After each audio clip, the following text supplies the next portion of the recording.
Mga pila gramo. Ang sinusunog po namin idol, ito po ang tinatawag na carbon. Siya po ang kumukolekta ng mga maliliit na particles na ginto na galing sa mga waste. So pagkatapos maalis sa planta, susunugin po at pag maging abo na, susunugin ulit, pairingin ulit para ma-extract yung ginto. So tingnan mo na lang ang proseso mga kaidol. Malalaman mo kung paano ma-extract yung ginto. So titambangin muna yung abono at talagyan ng borax para malinis yung resulta ng ginto. So, sinimulan namin to ng madaling araw at nabot po kami nito ng mag-umaga. Malapit na mag alas 9 ng umaga bago ito natapos kasi medyo matagal yung pagkaluto ng ginto kasi medyo maraming metal at medyo madumi yung ginto kaya matagalan sa pagkaluto. Tingnan nyo na lang ang proseso.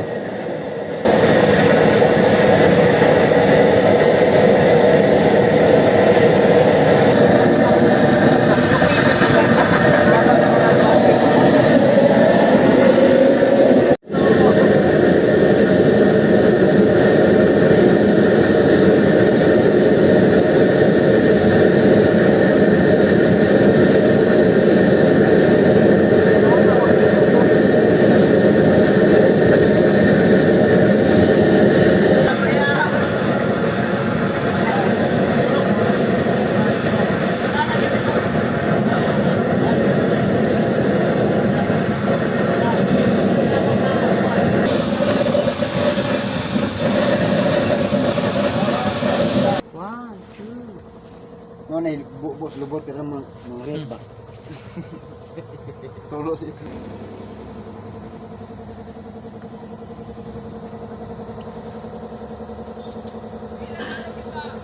Kanang iyang torch ba? Hangin. No? Hangin. Bahan man. Hindi matunaw ba? Pinta na. Ay. Gamping taong kul. Nawa. Kato nang ganiya ba?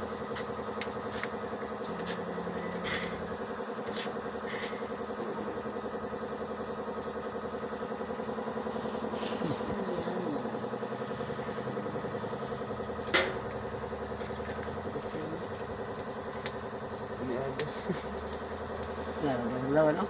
Nara, tapok ra. Leo. Op. Tapok mo dai. Kul ba anang korpo? Ay! Silapan.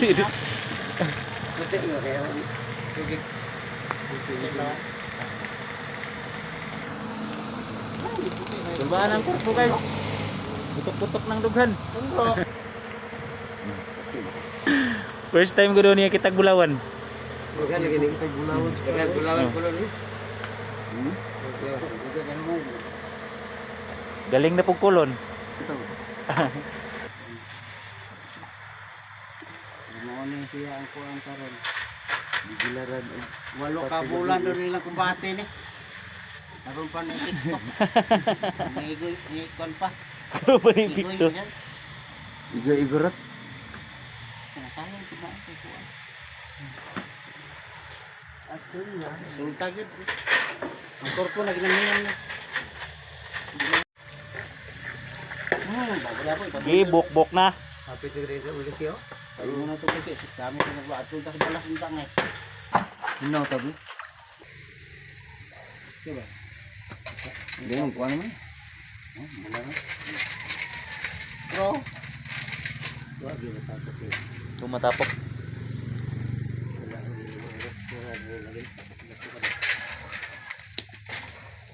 Kilid mo na ito bro. Ito po talaga ba? Ilo lang yung pino.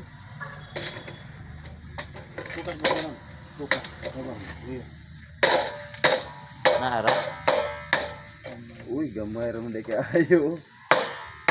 Nakatag na ba? Tatag lagi. Nakatag. Nas makulon.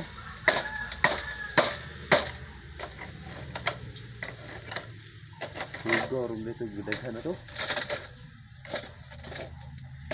yummy.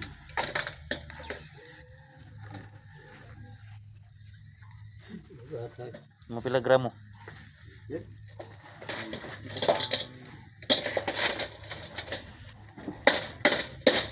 Kinsi. Yes, yan. Daw, ikat kag bulawan daw.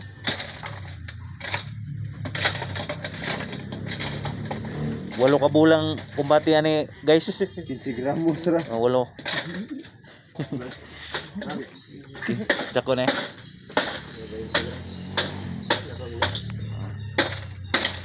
Dah pakai pino. Hanggi bulawan na sa kon mana raw dah kuwit kun nakatag man na. Lagi kayo. Bakit mo buok? Kilo mo kanya? Pino. Oh. Lord panig ko mo. 5, 15. 15. Nice. Ang bulawan na daghan sa kulon. Mulod panig mga 15 gramo ba? Na ano? Napa sa kulon ng bulawan guys.